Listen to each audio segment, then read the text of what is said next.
Good day, everyone. This is the channel Planners in a Pod with your host, Tushil Vala. And this is episode 3 How Spatial Planning Tools Facilitate Urban Management and Informality to Retain the Urban Identity Around the City of Johannesburg. So, I have looked at context and objectives in episode 2. Now, in this episode, I want to look at data and how data is relevant to planning, more specifically, how it is applied in spatial planning. So, data is a tool that can be understood in terms of the shaping of the world by economists and scientists, and how they create predictions through numbers and how numbers shapes the reality. This is the same for planners where we use data for development and looking at spatial planning tools such as spatial development frameworks. It requires an integrated development plan to guide those particular types of proposals. For today's guest, I have Vincent Mamphele, who graduated at the University of Witswaterand and a professional planner at SACPLAN.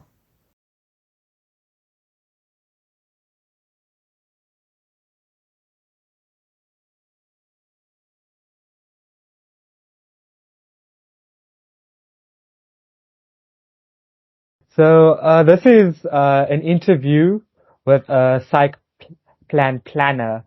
And my research is looking at spatial planning with regards to informality and urban management. Yes. Yes. Okay. So Vincent, would you please explain to me your journey through being a SACPLAN planner? Briefly, I studied land surveying. I was, a land surveyor first, and then I later decided to rather do town planning. And I went to your school and studied town planning, but my interest has always been land use planning, which you guys call site planning. So it has been, I have, qualified in 1993 with a BSc degree in town and regional planning. Then I joined Urban Dynamics, which was at the time a very, very big town planning firm, specializing in site planning and land use planning. So, and later I then joined the City of Tshwane municipality just for a year, where I was continuing with land use planning.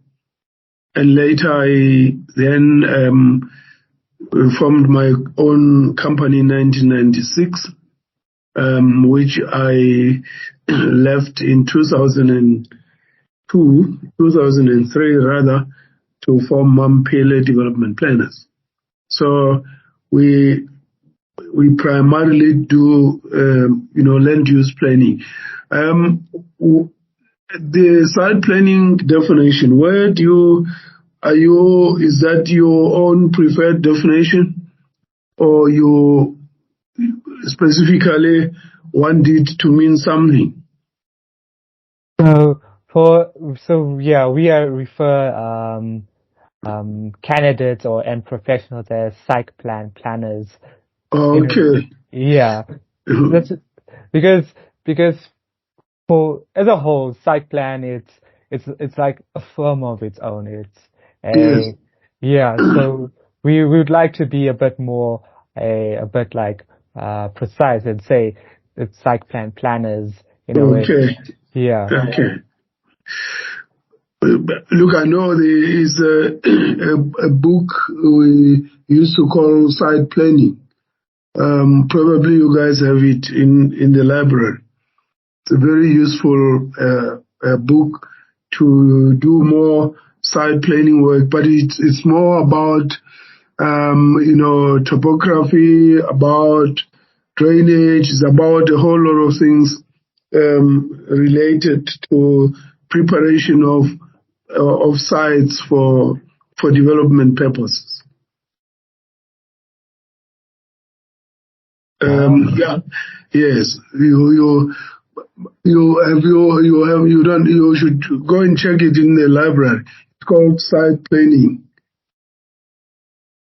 I've got a copy. I'll just send you the cover. It's a very useful booklet of of people trying to learn more about site planning. Yes. So, no, so yeah, that actually would be very useful. So, Yes. so the thing is that the reason why we need to understand your perspective, because once now we actually go into my research questions, you'll have a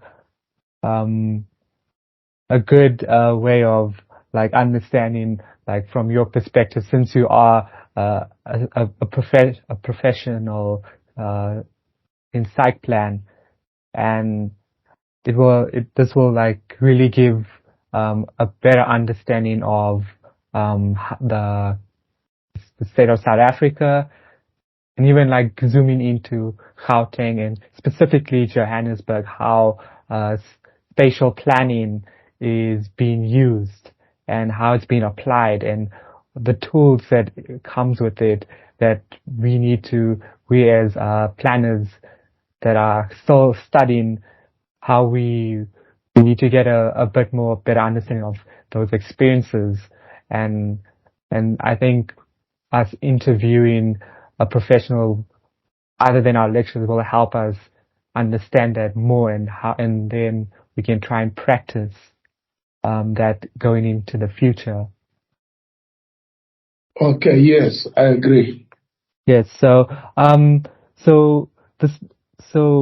starting with the main question related to spatial planning is, how can spatial planning tools facilitate for urban management and informality to retain the urban identity of the city of Johannesburg?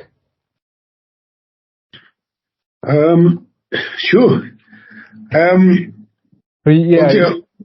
Okay. One thing maybe we can say that the spatial planning tools are basically intended to create form to our urban landscapes, our urban livable spaces.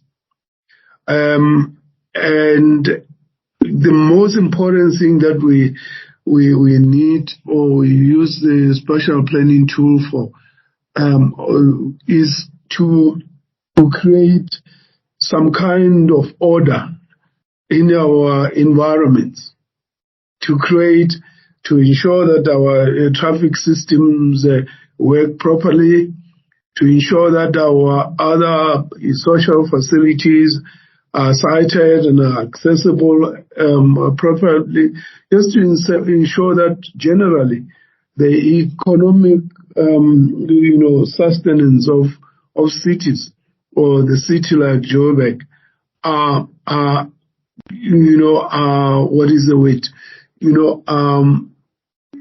are done in a manner that is going to facilitate interrelationships between land uses. So it's basically a tool to create order, a social order, economic order, public order, transportation order. You can name all of those into one single way of looking at it. So our planners at the City Council are actually the enablers. They are making sure that all the land uses that we have for the city are compatible, so that we have land uses that are somehow not conflicting with each other.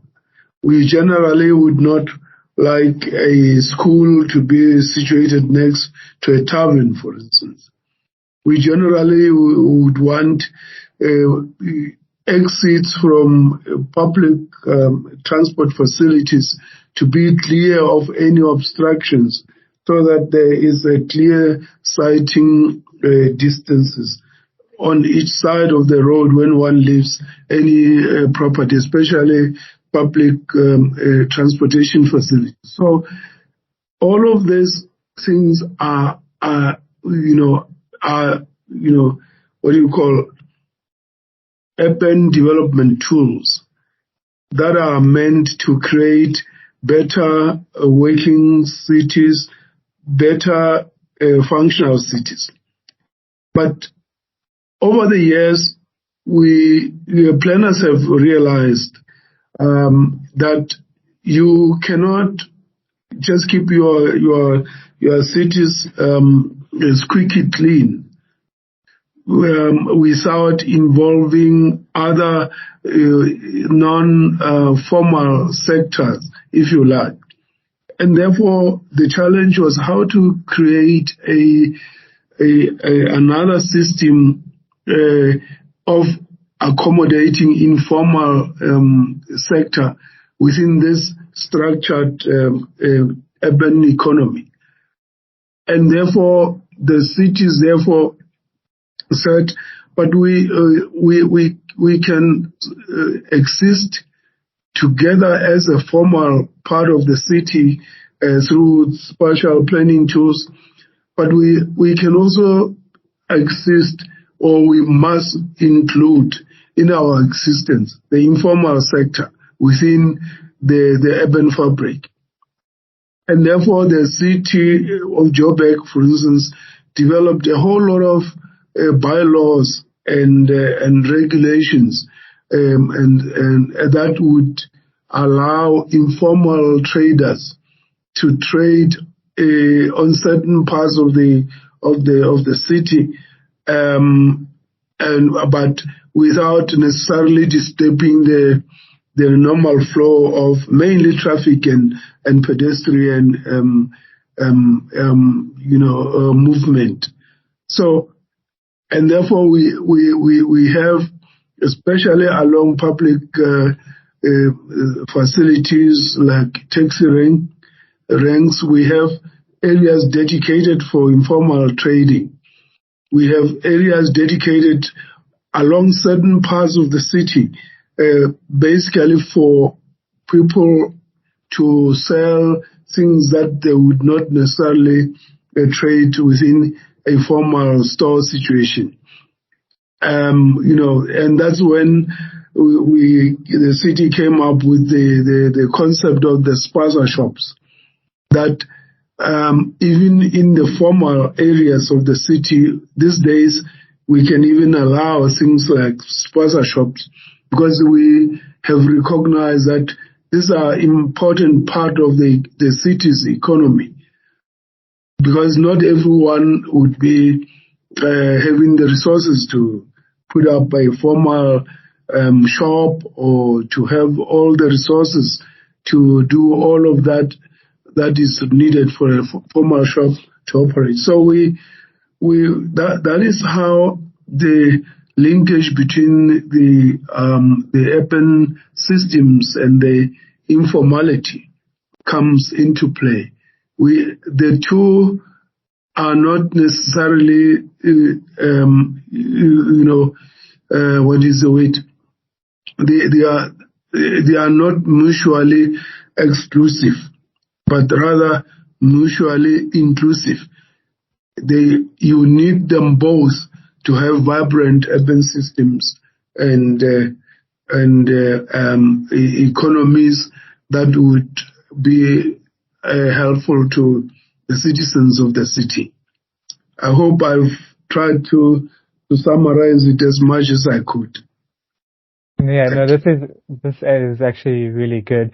So, because the thing is that, yes, this is how spatial planning works, but if we really like go a bit more deeper and a little bit think about out of the box, we have currently we have our STFs, we have our IDPs, which is being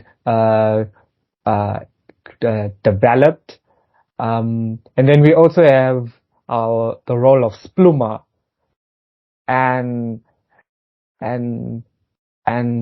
we also have policies that need to be implemented when we create SDFs.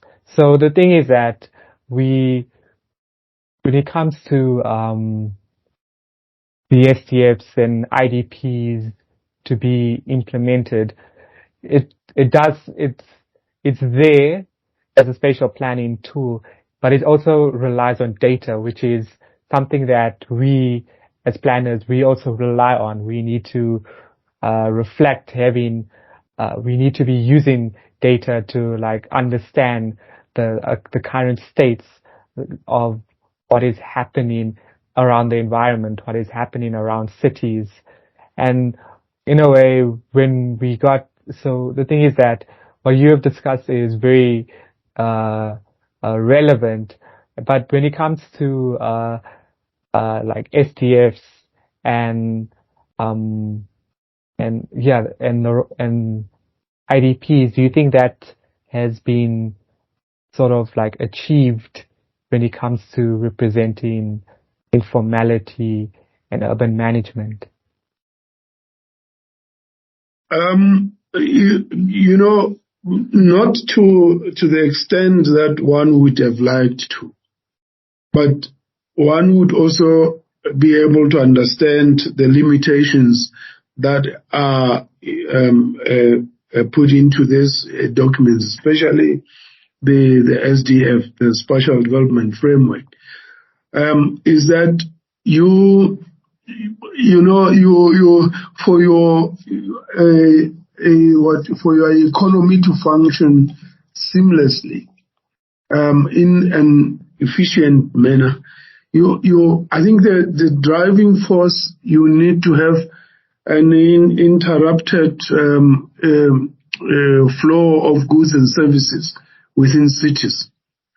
And too often, the major informal sort of occurrences or sector developments do not facilitate by their own design. They are not really intended to, or they are unable to facilitate a free-flowing movement of goods and services.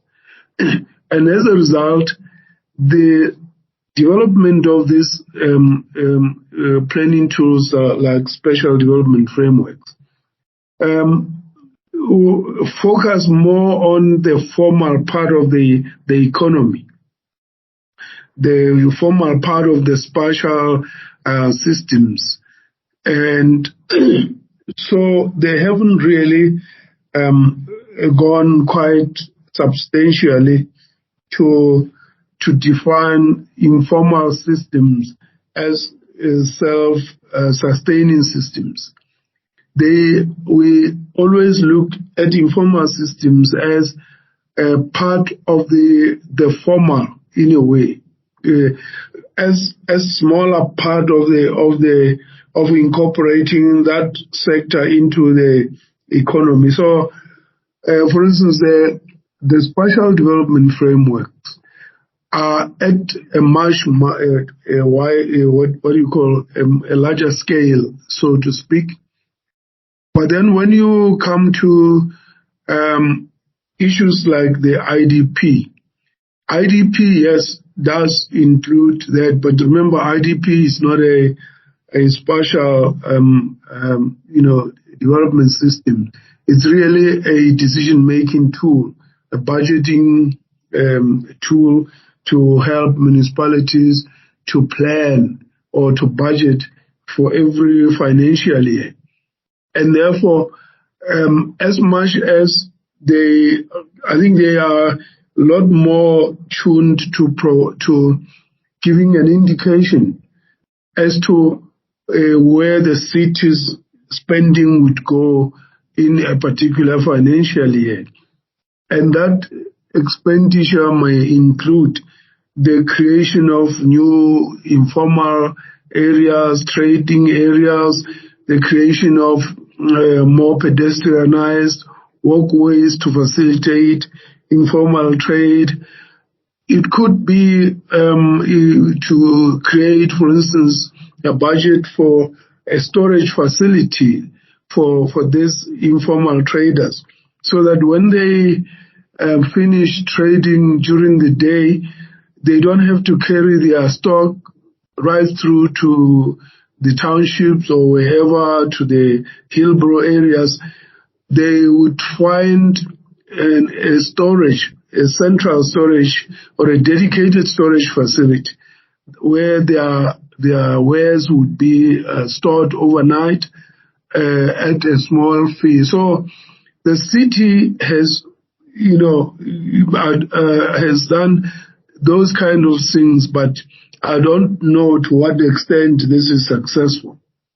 But we've seen previously other cities like Nelspruit who would actually, even along the streetscape, demarcate even by yellow lines spaces for every trader to trade within, to create some kind of order within this informality. And in that way, every trader knows that I have this space and I can look after my space because, after all, it has been demarcated. I don't know to what extent the monthly rental has been successful for collection. So that might be still a challenge, but I think the most important thing is the IDP, through its budgeting focus, it tries to incorporate into its city's expenditure some elements of trying to assist informal traders or informality in general.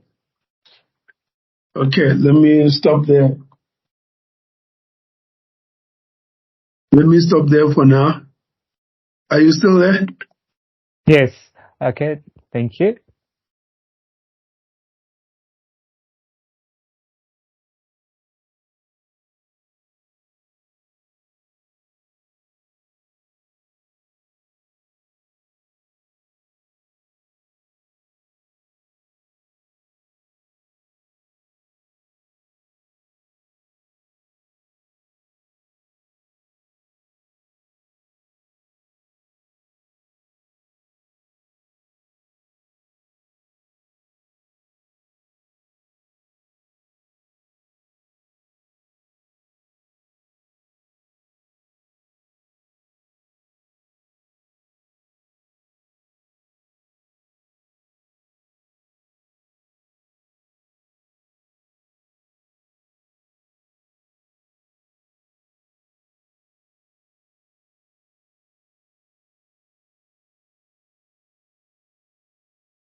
Sorry,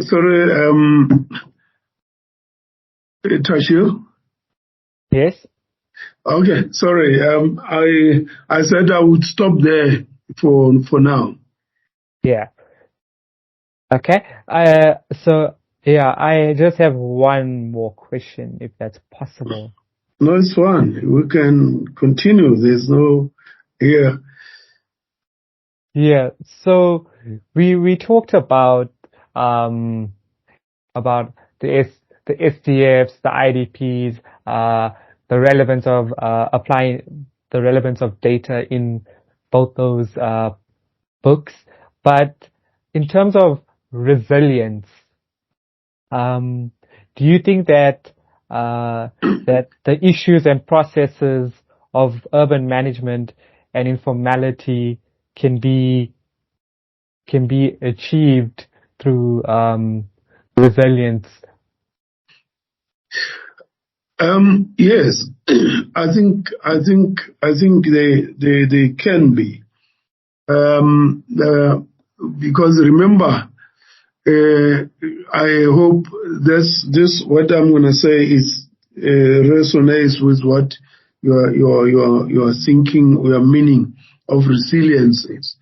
Remember, resilience is the ability of any development to be in a way to accommodate other things within its sort of form without necessarily changing drastically from what the objectives of that development are. So that's my understanding of what you mean by resilience. So if that understanding is correct, therefore, the you know the SDF by its own definition is a framework, and a framework by its nature it's not a detailed square meter by square meter development. No, it's a framework of a possible basket of land uses within a particular precinct of the city. And in that way, therefore, it is very resilient because it says this is the broad framework of the proposed development, of the proposed spatial development. But when you go into details to a level of an earth, then you can build into those polygons systems where you would be as inclusive as possible to land uses, including informal sector land uses. So in that sense, yes, it is somewhat resilient. But of course, you also need to be cognizant of the fact that when you come towards the streetscape of, if you like, the more detailed stages of this development, you need therefore to bring in the SPLUMA principles. The SPLUMA guidelines and the land use management schemes of municipalities. And this only come in once more a detailed development at more earth level is going to take place. And it also brings in, obviously, the interrelationships between land uses. So in that way, yes, there is a level of resilience into especially the spatial development framework. But as I said, the IDP is more a planning tool, is more a budgeting tool more than a spatial development tool. Okay, I hope I did my best.